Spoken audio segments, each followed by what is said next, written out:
hoje, dia do aparecimento dessa encarnação famosa e desconcertante de Krishna, o Senhor Nrsimhadeva. Vamos ler aqui o canto 7, capítulo 1, a introdução, o resumo do capítulo 2. À noite vamos ler o resumo, a introdução do capítulo 3, e se der tempo, à noite vamos ler o capítulo 8, o Senhor Nrsimhadeva mata o rei dos demônios. Se der tempo vamos ler o 3, o plano de Hiranyakashipu de tornar-se imortal, e agora vamos ler o 2, Hiranyakashipu, o rei dos demônios. Om Namo Bhagavate Vasudevaya. Om Namo Bhagavate Vasudevaya. Om Namo Bhagavate Vasudevaya. Om Namo Bhagavate Vasudevaya. Om Bhagavate Vasudevaya. Om Namo Bhagavate Vasudevaya. Então, canto 7, capítulo 1, o resumo do capítulo 2, Srimad Bhagavatam, Hiranyakashipu, o rei dos demônios, por Srila Prabhupada. Jai Srila Prabhupada. Vou fazer o seguinte, vou ler o 1 e o 3 logo, o 2 e o 3 logo, que aí já dá um contexto. Como se descreve neste capítulo, após a aniquilação de Hiranyakashipu, de Hiranyaksha, os filhos de Hiranyaksha e seu irmão Hiranyakashipu ficaram muito pesarosos. Hiranyakashipu reagiu muito pecaminosamente, tentando diminuir as atividades religiosas das pessoas em geral. Entretanto, explicou a seus sobrinhos uma história simplesmente para aliviar-lhes o sofrimento. Quando a Suprema Personalidade de Deus apareceu como javali e matou o irmão de Hiranyakashipu, Hiranyaksha, Hiranyakashipu ficou muito pesaroso. Irado, acusou a Suprema Personalidade de Deus de ter parcialidade por seus devotos e zombou do fato de o Senhor ter aparecido como Varahadeva para matar seu irmão. Começou a agitar todos os demônios e rakshasas e a perturbar as cerimônias ritualísticas executadas pelos sábios pacíficos e por outros habitantes da terra, por falta de realização de jagya, sacrifícios. Os semideuses invisíveis começaram a vagar pela terra. Concluídas as cerimônias ritualísticas fúnebres de seu irmão, Hiranyakashipu passou a falar com seus sobrinhos e, citando os Shastras, ensinou-lhes sobre a verdade da vida. Para apaziguá-los, falou o seguinte: meus queridos sobrinhos, para os heróis é glorioso morrer lutando com o inimigo. De acordo com suas diferentes atividades fruitivas, as entidades vivas unem-se dentro deste mundo material e, por imposição das leis da natureza, voltam a separar-se. Entretanto, devemos sempre saber que a alma espiritual, que é diferente do corpo, é eterna, imutável, pura, onipenetrante e ciente de tudo. Então vamos dar uma paradinha aqui, né? Um demônio falando Shastra assim no mais alto nível. Isso aqui é a verdade da resumo da história é que Hiranyakashipu e Hiranyaksha são os dois porteiros de Vaikuntha, Jai e Vijay,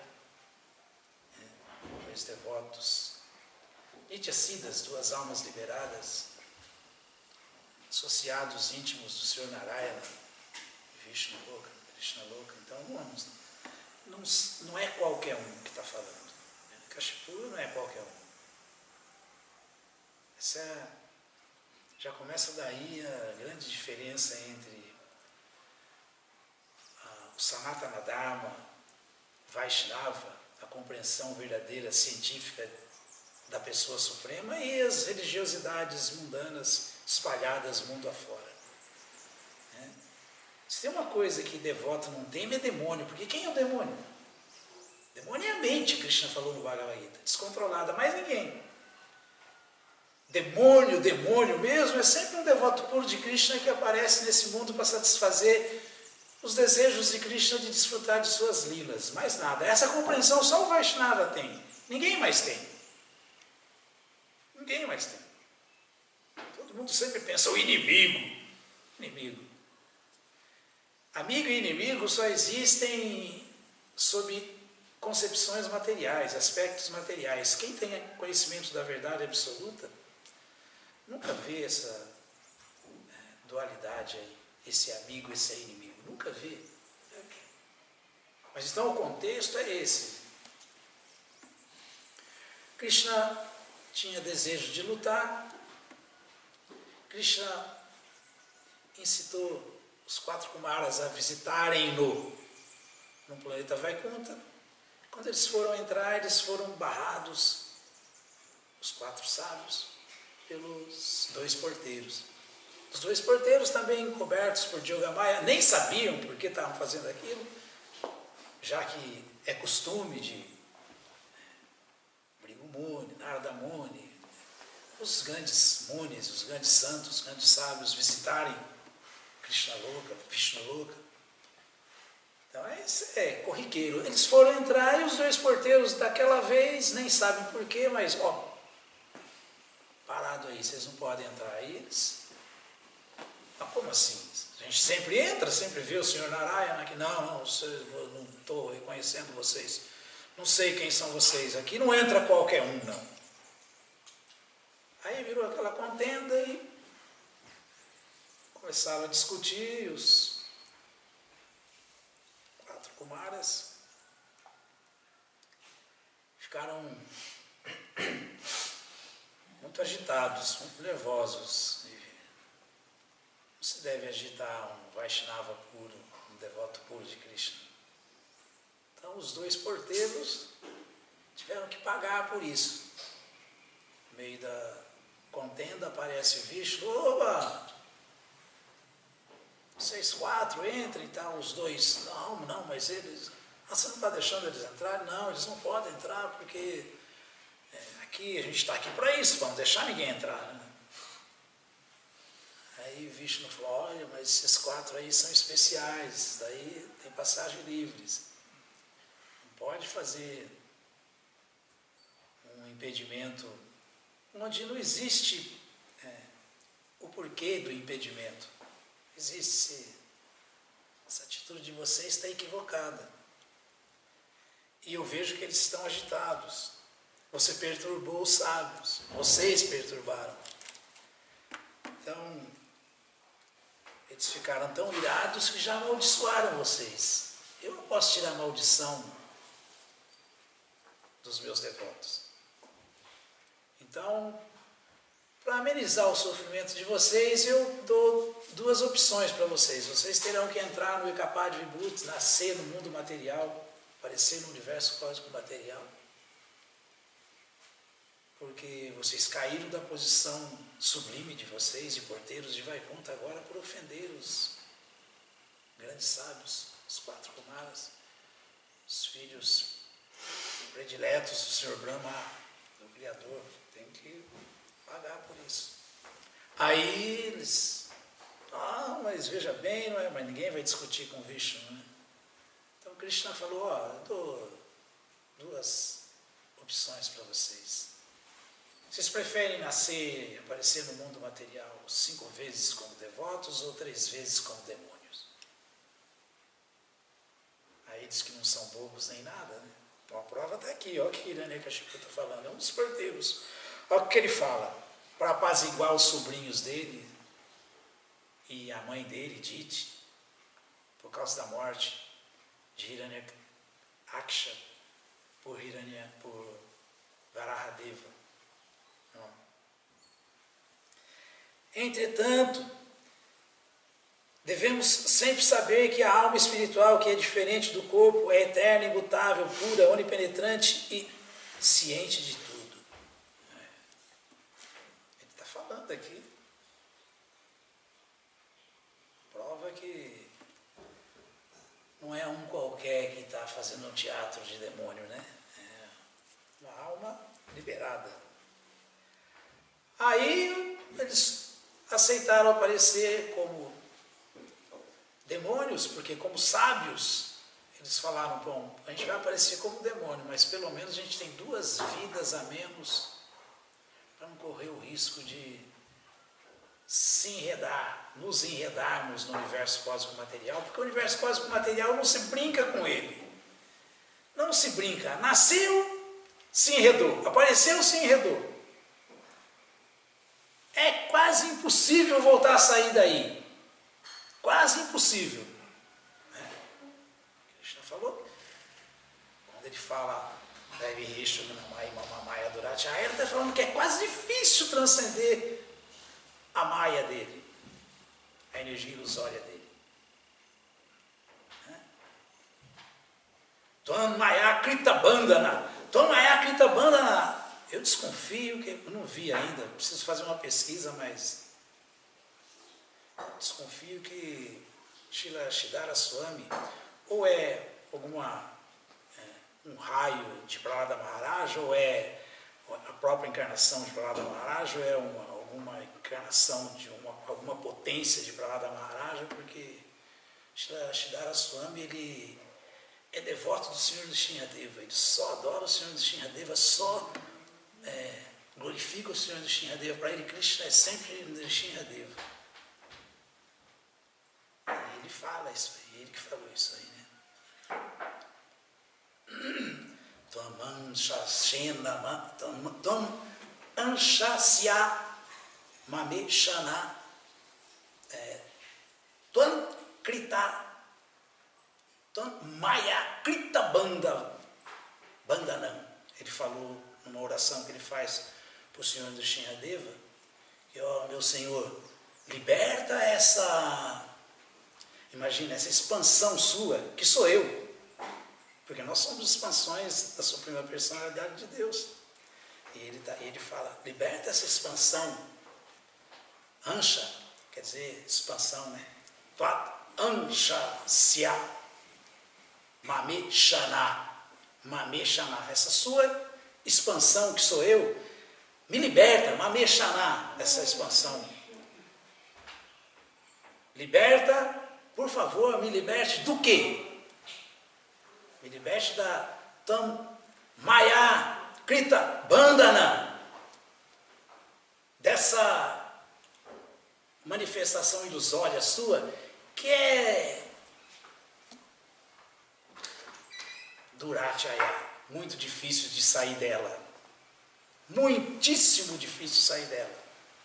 Então, por favor, meu Senhor, ele fala, faze-me esse favor de libertar essa expansão sua, dessa energia ilusória sua manifestada, que é quase impossível alguém escapar dela.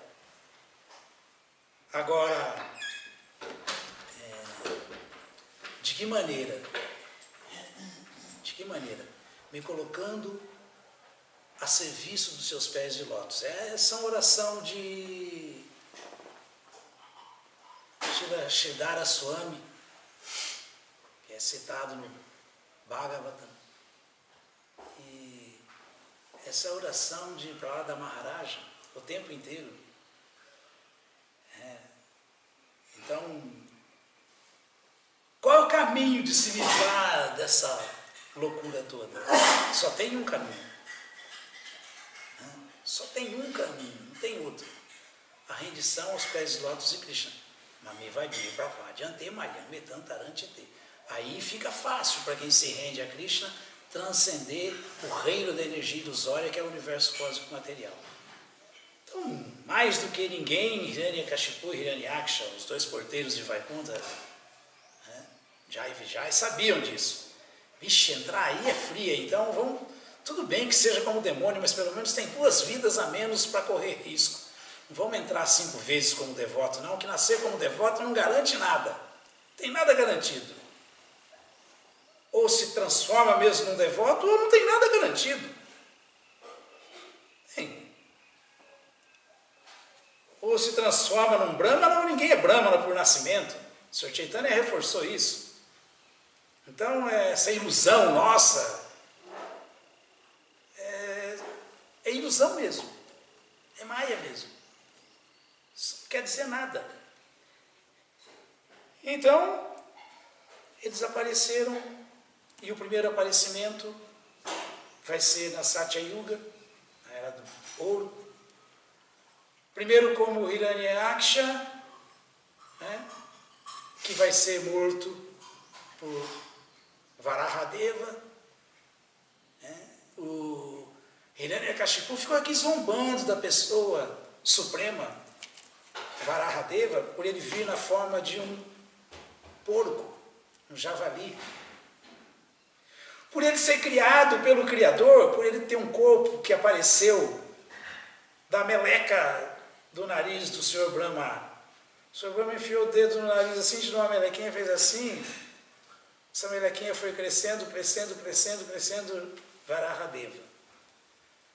Aí esse porcão transcendental veio, matou Hiranyaksha, e recuperou a Terra que tinha sido jogada da sua órbita gravitacional normal, lá no fundo do oceano de Garbhodaka, quase colado lá no umbigo de Garbhodakasha e Vishnu, onde nasce a flor de lótus, e tem os 14 sistemas planetários dentro, inferiores, intermediários e superiores dentro das caules de lótus.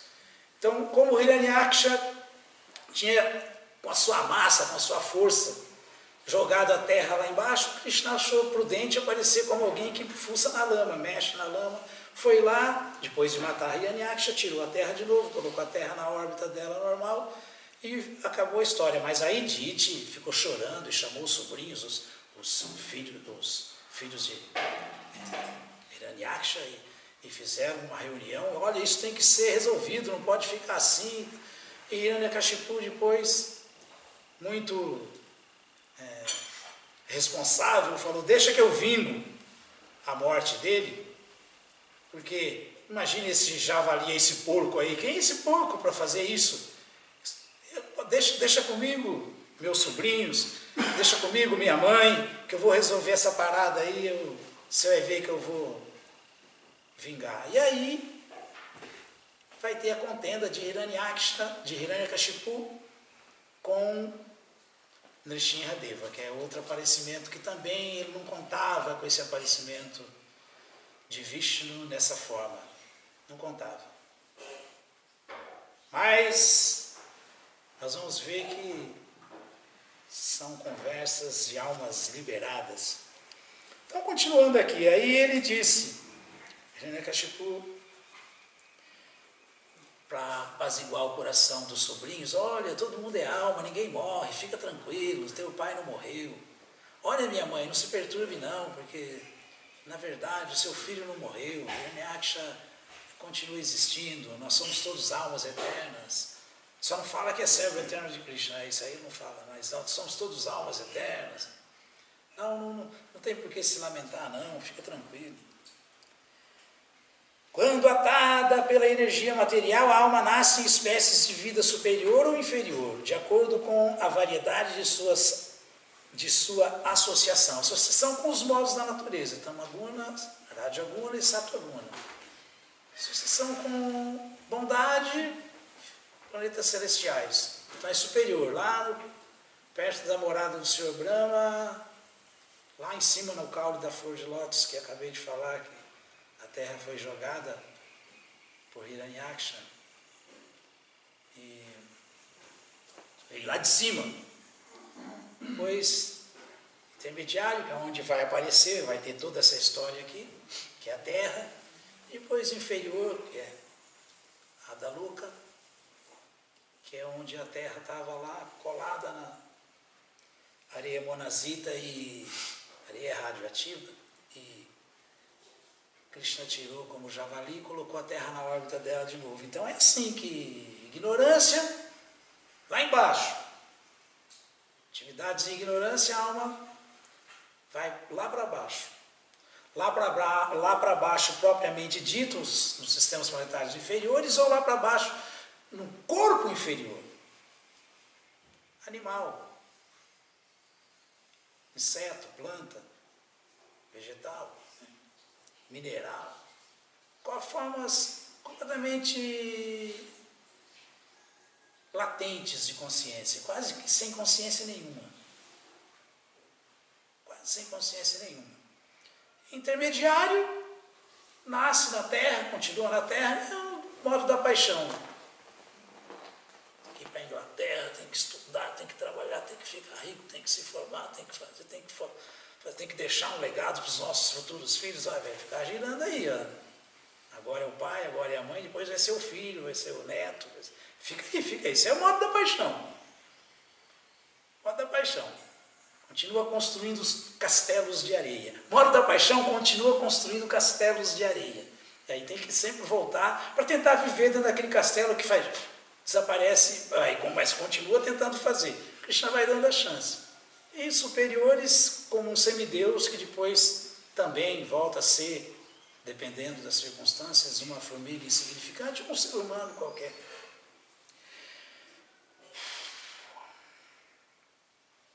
Quando atada pela energia material, a alma nasce em espécies de vida superior ou inferior, de acordo com a variedade de sua associação, bondade, paixão e ignorância. E dessa maneira, recebe várias classes de corpos que lhe trazem sofrimento ou felicidade materiais. A aflição de alguém provocada pela condição imposta pela existência material é causa de felicidade ou infelicidade, não há outras causas. E ninguém deve ficar pesaroso ao ver as ações superficiais do karma.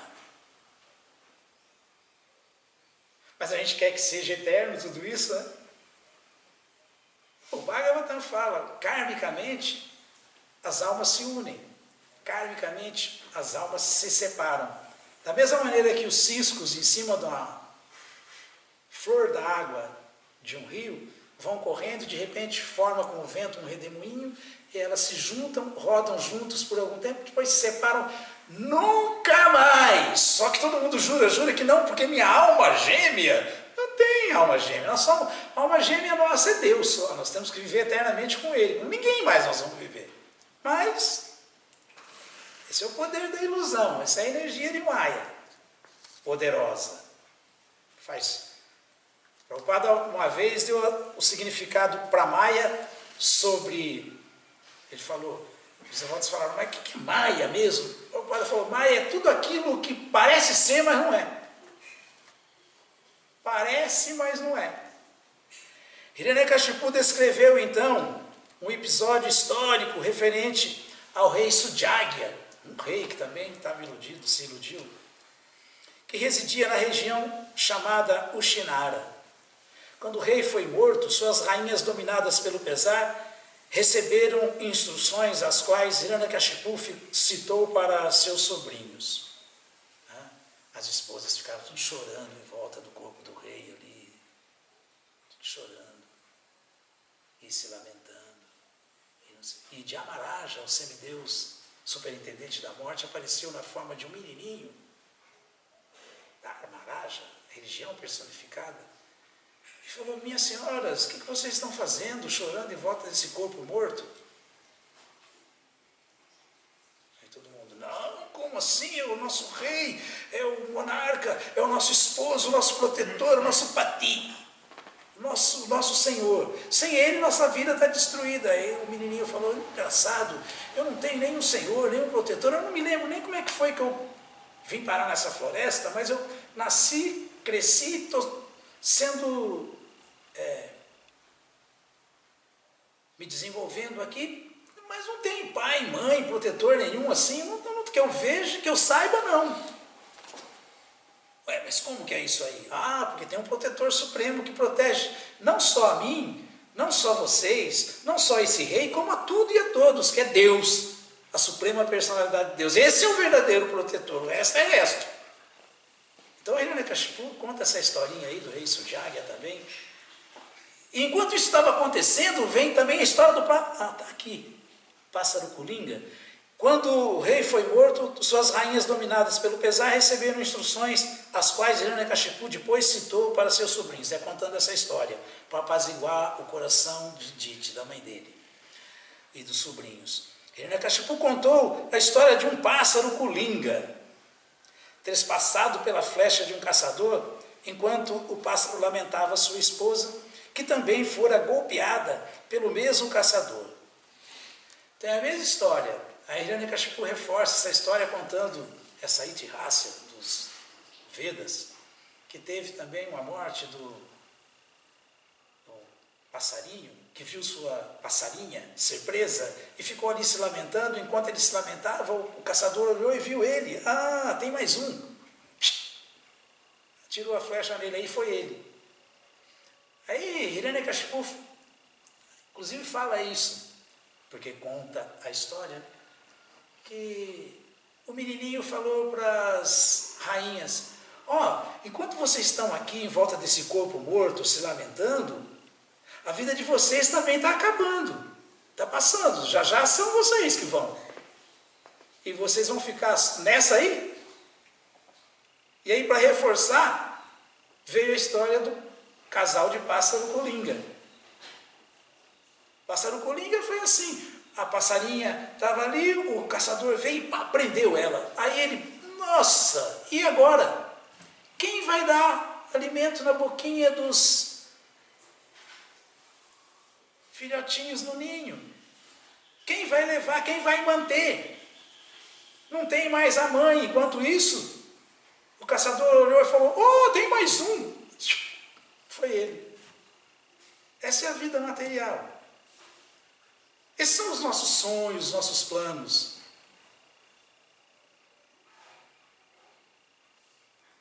Nós temos que pensar muito, mas muito seriamente, em executar suas atividades transcendentais, gente. Se render a Krishna, fazer serviço devocional. Nós não somos esses corpos, nós não temos compromisso com nada, nem relação com ninguém, só com Deus. O resto é tudo ilusão, essa é a ilusão aqui. Hiranyakashipu contou a história. Ah, sim, já foi. Então, narrando essas histórias, Hiranyakashipu apaziguou seus sobrinhos e outros parentes e aliviou-lhes a lamentação. Ficando então apaziguadas, Diti, a mãe deles, e Rushabano, a mãe e a cunhada, né, de Hiranyakashipu, ocuparam suas mentes em compreensão espiritual. Caiu a ficha. Caiu a ficha. Da mesma maneira que cai a ficha de Dhritarashtra, já todo capenga, quando Vidura vem e fala: pô, chega, meu. Chega, até quando você vai ficar nessa?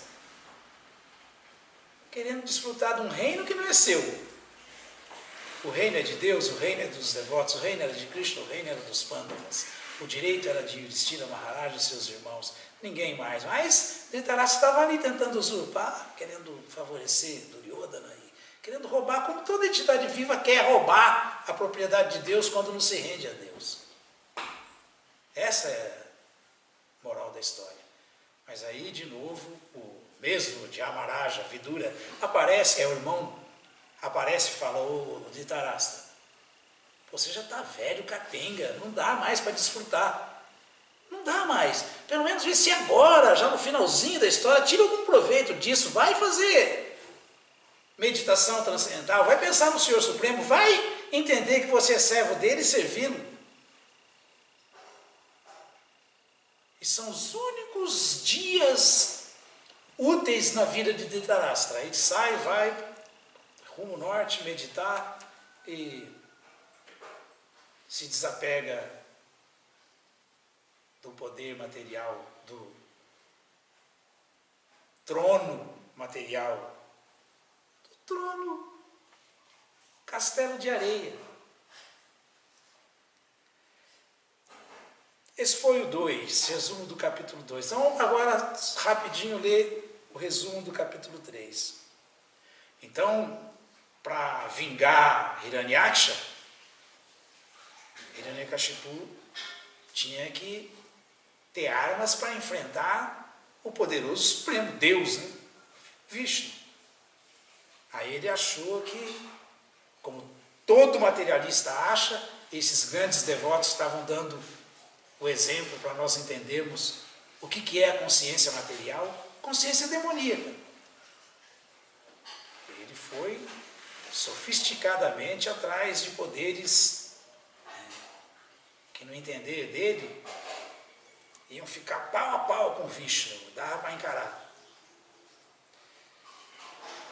Este capítulo descreve como Hiranyakashipu executou uma rigorosa série de austeridades para obter vantagens materiais, pondo assim em grande aflição todo o universo. Porque é assim mesmo. Por que esse planeta Terra está tão ansioso? Por que todo mundo vive em tanta ansiedade? Por que Kali Yuga é o reino da ansiedade? Por que a doença da era de Kali é a depressão, é a ansiedade e cada vez vai aumentar mais? Porque são esses demônios dominando o mundo com essa mentalidade aqui, ó. É só isso. É só isso. Mesmo o Senhor Brahma, a principal personalidade deste universo, ficou um pouco perturbado e foi pessoalmente ver por que Hiranyakashipu estava ocupado em austeridades tão rigorosas. Né? Às vezes os devotos confabulam assim, conjecturam, né? Devotos sinceros, nossa, como esses demônios estão malucos. Como esses materiais, o que eles estão querendo fazer? Eles estão tirando a paz, inclusive dos devotos, né? Inclusive da consciência de Krishna. Hoje em dia não, né? Hoje em dia os devotos querem ser iguais aos demônios. Eles falam que está tudo certo, o Prabhu, isso é muito avançado. Avançado que nem rabo de cavalo, que vai avançando para baixo. Hiranyakashipu queria tornar-se imortal. Ele não desejava ser derrotado por ninguém, nem ser acometido de velhice e doença, nem ser acossado por nenhum oponente. Assim, ele queria tornar-se o governante absoluto de todo o universo. Com esse desejo, ele entrou no vale da montanha Mandara e começou a praticar uma classe de rigorosas austeridades e meditação. Vendo Hiranyakashipu ocupado nestas austeridades, os semideuses retornaram aos seus respectivos lares. Porém, enquanto Hiranyakashipu encontrava-se nesse estado, uma espécie de fogo começou a chispar de sua cabeça, perturbando todo o universo e seus habitantes, incluindo os pássaros, os animais selvagens e os semideuses. Quando todos os planetas superiores e inferiores tornavam-se muito quentes a ponto de ficarem praticamente inabitáveis, os semideuses, estando aflitos, saíram de suas moradas nos planetas superiores e foram ter com o Senhor Brahma, o Criador, né, rogando-lhe que interrompesse esse calor excessivo. Os semideuses revelaram ao Senhor Brahma a ambição de Hiranyakashipu, que desejava tornar-se imortal e com este propósito buscava exceder sua curta duração de vida e que desejava ser o mestre de todos os sistemas planetários, inclusive Dhruva-loka, que é transcendental, o planeta que Vamanadeva, que Krishna deu para Dhruva Maharaja. A estrela polar. Inclusive Dhruva-loka, que continua existindo quando a manifestação cósmica material é aniquilada. Continua existindo quando tudo é, de novo, recolhido para dentro do corpo do Mahavishnu, na dissolução total. Dhruva-loka continua existindo porque é espiritual, é transcendental. Até lá ele queria se meter, queria dominar. Ao tomar conhecimento do objetivo que levou Hiranyakashipu a praticar meditação austera, o Senhor Brahma, acompanhado do grande sábio Brigu e de grandes personalidades tais como Daksha, foi ter com Hiranyakashipu. Então, a primeira coisa que ele fez foi esfriar a cabeça do Hiranyakashipu, né? Então, com a água de seu camandalo, uma espécie de cântaro, borrifou a cabeça de Hiranyakashipu, o senhor Brahma. Hiranyakashipu, o rei dos Daityas, os demônios, né? Prostrou-se diante do senhor Brahma, o criador deste universo, prestando vezes e mais vezes respeitosas reverências e oferecendo orações. Quando o senhor Brahma concordou em dar-lhe bênçãos, ele pediu para não ser morto por nenhuma entidade viva, para não ser morto em nenhum lugar, coberto ou descoberto, para não morrer nem de dia nem de noite, para não ser morto por nenhuma arma, nem na terra, nem no ar, e para não ser morto por nenhum ser humano, animal, semideus ou qualquer outra entidade, vivente ou não vivente. O senhor Brahma concordou e falou, pronto. Enganei até esse trouxa aí que me deu essa bênção na cabeça dele, né? Aí achou que, bom, agora ninguém me segura. O desfecho nós vamos ver à tarde. É quando, não por acaso, o filho dele é um devoto puro de Krishna, Prahlada Maharaja, e Prahlada Maharaja fala, papai, você não é Deus, você não é Vishnu. Krishna é a suprema personalidade de Deus, inclusive ele é o seu Deus, o meu Deus, o Deus de todos. E nós somos todos servos dele. Hiranyakashipu ficou uma fera. Ficou uma fera. Então tá bom, então você vai provar para mim. Se ele for superior a mim, que desenvolvi todas as siddhas, as 8 siddhas, os 8 poderes místicos da yoga mística, que tive todas essas bênçãos, inclusive do Criador, você vai provar para mim que ele está aqui dentro dessa pilastra. Ele está? Prahlada falou, é lógico que está, ele está em toda parte. Tudo é penetrado por ele não é impenetrante. Na verdade, ele é a essência de toda essa existência. Ele é a força viva dentro de cada átomo. Essa pilastra é formada de átomos. Ele está aí dentro, sim, com certeza. Aí já foi demais para a cabeça do Hiranyakashipu. Ele dá um soco na pilastra e dali de dentro surge quem ele não esperava, que vai matá-lo, nem de dia nem de noite, porque era o lusco-fusco, eram mais ou menos 6 da tarde, hora do Gayatri, hora da Ave Maria. Era mãos de ser humano, mas unhas de leão. Era parte de baixo do corpo de homem, parte de cima de leão. Não era nenhum ser vivente normal, não era nenhum homem, nenhum animal, não era nem semideus, não era nem dentro nem fora de nada, era no colo dele, depois Hiranyakashipu no colo. E assim, por essa ele não esperava, como ninguém nunca espera o poder sobrenatural, inconcebível e incomparável da Suprema Personalidade de Deus. Então assim terminou esse aparecimento em Satya Yuga desse porteiro de Vaikunta, depois que Krishna luta com seus representantes, seus soldados, depois mata ele, lutando com ele por último. Krishna aparece ao meio-dia.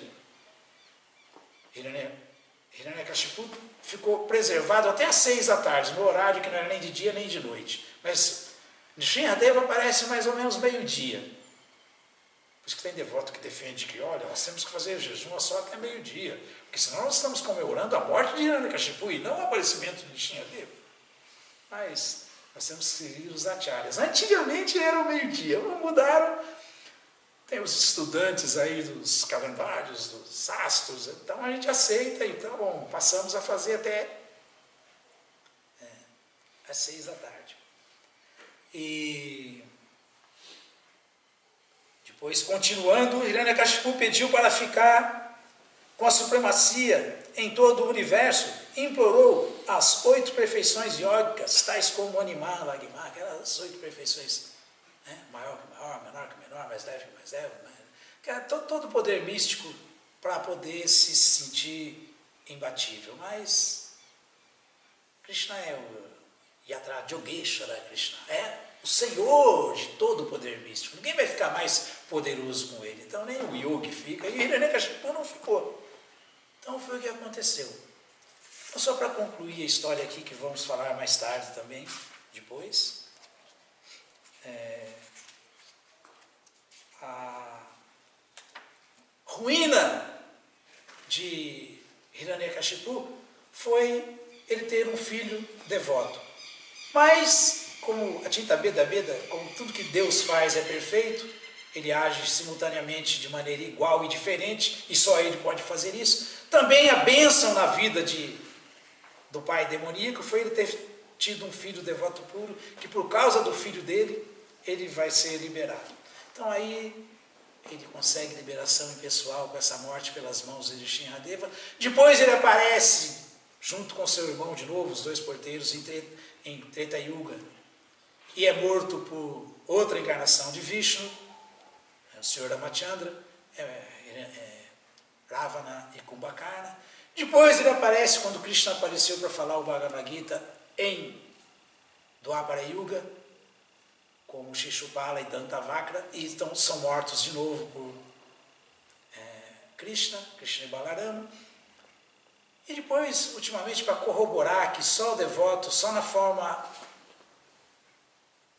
devocional pura, só como devoto mesmo alguém ganha a liberação última, essas liberações todas parciais que eles tiveram fim, voltaram a aparecer, morreram de novo como demônios, e depois apareceram agora, recentemente, na Kali Yuga, como Jagai e Madai, e foram liberados por Krishna, o Senhor Supremo, que aparece como Krishna e Balarama e tem todos esses passatempos, foram liberados por Nityananda Balarama, porque só ele tolerou, nem o Senhor Chaitanya teve paciência. O Senhor Chaitanya, quando viu a ofensa de Jagai e Madai ao Senhor Nityananda, já invocou logo a Sudarshana chakra dele, que é o tempo que tudo consome, e já ia decepar a cabeça dos dois. E Nityananda segurou e falou: não, meu senhor, nessa era, se você fizer isso, você tem que fazer isso com todo mundo, porque nessa era só tem Hiranyakashipu e Hiranyaksha, só tem Ravana e Kumbhakarna, só tem Shishupala e Dantavakra, só tem Jagai e Madai, só tem demônio na Kali Yuga. Então tenha calma, porque só com o amor você vai poder liberar esses pecaminosos dessa era. Aí ele teve a tolerância de, ouvindo Nityananda Prabhu, o primeiro Sankirtaneiro da era de Kali, perguntar para os dois: tá bom, ele está implorando para que eu não leve a sério a ofensa que vocês cometeram. Ele estava sangrando porque tinha quebrado a cabeça dele com um pedaço de pote de barro. Jagai e Madai tinham atacado o Sankirtaneiro Nityananda Prabhu. Aí, ouvindo Nityananda implorar, o Senhor Chaitanya falou: tá bom, então eu aceito vocês no movimento de Sankirtan. O Senhor Chaitanya falou isso para todos nós. Srila Prabhupada falou diretamente para nós: eu aceito vocês no meu movimento de Sankirtan, viu? Eu aceito vocês na minha ISKCON, mas só se vocês não comerem mais carne, peixe e ovos, não se intoxicarem mais, não fazerem jogos de azar, nem sexo ilícito, senão eu não aceito, não. Alguma pergunta, alguma dúvida? E foi assim que os dois foram salvos. Foi assim que os dois foram salvos, definitivamente, tornando-se devotos puros de Krishna outra vez, resgatando sua posição constitucional eterna e voltando para o seu posto, sua bhava original, que é de porteiros de Vaikunta. Essa é a história resumida. Prabhu, quem é Shridhara Swami que você falou no começo da aula? Hã? Shridhara. Shridhara Swami? Quem que é? Shridhara Swami é um acharya famosíssimo, É o Prabhupada cita o tempo inteiro. Escritor do... Também, Bhagavad Gita. Não é irmão espiritual de Prabhupada? Não, aí já é outra história. Shridhara Swami, que se refere a Prabhupada e as escrituras, é o... Não sei, mas tem que pesquisar. Já procurei no Gora Ganodesha de Pika, o Radha Ganodesha de Pika de Kavi Kanapura, não fala, não cita. Procurar alguma outra informação de alguma outra acharya. Todas as glórias sejam para Srila Prabhupada. Srila Prabhupada aqui.